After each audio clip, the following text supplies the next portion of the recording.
कुर्बानी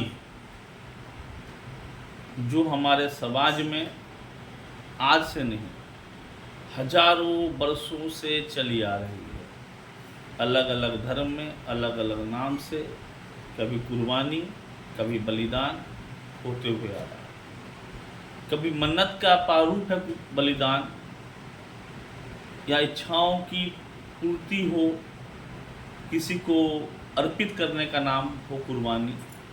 लेकिन ये प्रथा हजारों लाखों साल से चली आ रही है। इस कुर्बानी पे, बलिदान पे बहुत सारे किस्से कहानियाँ किताबों में मिली हैं, आप भी पढ़े होंगे, हमने भी पढ़ा है। हर जगह मिलता है, हिंदू धर्म में भी मिलेगा, मुस्लिम धर्म में भी मिलेगा। उनकी अलग अलग अपनी अपनी प्रकाष्ठा, अपनी अपनी यथा कथा व्यथा है, तो वो चलते हुए आ रहा है। लेकिन जब भी जो भी कहानी पढ़े होंगे आप, तो देखे होंगे उसमें जो कुर्बानी की जो मान्यता है, बलिदान की जो दृष्टिकोण है, उसकी प्रकाष्ठा बहुत ऊपर तक है, बहुत ऊपर तक है। लेकिन आज जो कुर्बानी हम देते हैं, बलिदान देते हैं, उसकी प्रकाष्ठा निम्नतर स्तर पर आ गया, निम्नतर स्तर पर। और कुर्बानी और बलिदान का जो भी चीज़ होता है उसकी हिस्साएं बढ़ती हैं, प्रसाद रूप बोलिए या जो रूप में बोलिए, समाज में परिवार में बढ़ती है। इसलिए नहीं, इसकी दृष्टिकोण भी अलग है कि जो त्याग, जो बलिदान है, उसका जो भाव है उसका वितरण होना जरूरी है। और हमें भूल जाते हैं कुर्बानी सालों चली नहीं आ रही है। कुर्बानी हमारे आपके जीवन का एक हिस्सा है, हमारे आपके जीवन का कुर्बानी एक हिस्सा है। इसका रूप कुछ हो सकता है, मान्यताएं कुछ हो सकती है, परिस्थिति भी कुछ हो सकती है, औकात भी कुछ हो सकता है। कुर्बानी का जो दृष्टिकोण है, जो नियत है, वो सबसे इम्पोर्टेंट चीज़ है। आप किस नियत से, किस दृष्टिकोण से कौन सी चीज़ कुर्बानी दे रहे हैं। अगर आप कुछ भी कुर्बान नहीं कर रहे हैं, तब भी शायद अपना कीमती वक्त किसी हित में, किसी दृष्टिकोण में कुर्बान तो आप कर ही रहे हैं। कोई अपना वक्त कुर्बान कर रहा है, कोई अपना शरीर कुर्बान कर रहा है, कोई अपनी मेहनत कमाई कुर्बान कर रहा है, कोई अपना करियर कुर्बान कर रहा है, कोई रिश्तेदारी कुर्बान कर रहे हैं, कोई जिम्मेदारियाँ कुर्बान कर रहे हैं। हर माता पिता कुर्बानी देते देते हुए आगे आए हैं, और उनकी कुर्बानियों को भूल जाया जाता है। औलाद भूल जाते हैं कि माता पिता ने कितनी कुर्बानियाँ दी होंगी, तो आज औलाद इस लायक बने कि वो फिर से कुर्बानी दे सके। आज जो आपने कुर्बानी दे रहे हैं, इस कुर्बानी देने लायक जो आप बने हैं, इसके पीछे कितनी कुर्बानियाँ हैं उसको याद रखना बेहद ज़रूरी है। कि अगर उन्होंने कुर्बानी नहीं दी होती तो आप इस लायक ना होते कि आज ही कुर्बानी दे रहे होते आप। तो सबसे बड़ी कुर्बानी तो उन्होंने दे दी आपके लिए।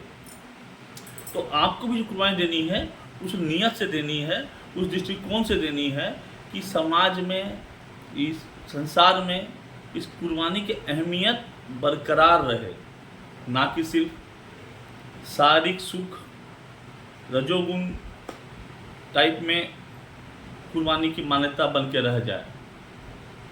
कुर्बानी का मकसद हमेशा एक अच्छी नियत में, अच्छे चरित्र के रूप में, अच्छे भाव के रूप में, किसी के हित के लिए किया जाने की प्रथा को कुर्बानी कहते हैं, जो कि शायद धीरे धीरे कम हो रहा है। कुर्बानी को भी लोग दे रहे हैं, लेकिन अब कुर्बानी की जो दायरा है छोटा हो गया है। अभी कुर्बानियाँ स्वार्थ रूप में ज़्यादा दी जाती है, चाहे वक्त की हो, चाहे किसी और चीज़ की हो। कुर्बानी आप दे रहे हैं, कहीं ना कहीं तो कुर्बानी दे रहे हैं, लेकिन इसकी जो दायरा है छोटा हो गया। लोग अब संसार समाज से सिमट के अपने आप में आ गए हैं। अपने सुख के लिए कुछ कुर्बानी देना है तो देने को तैयार है, चाहे वक्त का हो या पैसा का हो। अपने को सुख चाहिए तो हम आर्थिक रूप से भी कुर्बानी देने को तैयार हैं, और मानसिक रूप से देने को भी तैयार हैं, क्योंकि हमें सुख चाहिए। लेकिन हमारे सुख में अगर संसार में, समाज में किसी को थोड़ी तकलीफ होती है, तो ये बात सोचने और समझने की चीज़ है। जैसे कि अभी देखा जाए, इस समाज की सबसे बड़ी ज़रूरत अगर कुर्बानी की है एज ए परिस्थिति, इस दृष्टिकोण से, समय के दृष्टिकोण से, तो अभी आज के दिन में आपका मोबाइल जो हाथों में चिपक गया है, ज़िंदगी में घुस गया है, दिमाग में अटक गया है, उसकी कुर्बानी सर्वप्रथम होनी चाहिए। अगर उसकी कुर्बानी आप नहीं दे पा रहे हैं तो आपकी कुर्बानी शायद उस लायक नहीं है, क्योंकि आज की समाज, आज की पीढ़ी, आज का दौर अगर किसी चीज़ से जूझ रहा है तो अपने आप से जूझ रहा है, अपने हाथ में रखे मोबाइल से जूझ रहा है, और मोबाइल के नशे से जूझ रहा है, जो उसके दिमाग को दीमक की तरह धीरे धीरे खोखला करते हुए जा रहा है। तो आज कुर्बानी देनी है अगर किसी को, तो मोबाइल की नशे की कुर्बानी दे, ताकि हमारा समाज आगे और बेहतर और अच्छा बन सके। इस्तेमाल इसकी होनी चाहिए, ज़रूरत के हिसाब से होनी चाहिए, परिस्थिति के अनुसार होनी चाहिए, किसी के काम में आए उसके हिसाब से होनी चाहिए, ना कि ये हाथ में चिपक गया फेविकॉल की तरह, माथे में अटक गया दीमक की तरह, शरीर को खोखला कर दिया किसी पैरासाइट की तरह। और ये मोबाइल हमारे संसार को, समाज को धीरे धीरे धीरे धीरे धीरे धीरे निगलता जा रहा है। अगर आपको इससे बचना है, संसार को बचाना है, परिवार को बचाना है, समाज को बचाना है, तो आप भी कोशिश करें, हम भी कोशिश करें कि आज से थोड़ी थोड़ी कुर्बानियाँ दें, इस मोबाइल की दें, मोबाइल की लत के दें, जो हमें समय भी खा रहा है और समाज, संसार, परिवार भी खा रहा है। आज से कुर्बानी प्रयास शुरू करें, आप भी, मैं भी करता हूँ। देखते हैं कौन कितना कामयाब होता है, हमें कमेंट में बताएं आपकी कोशिश क्या रंग लाई।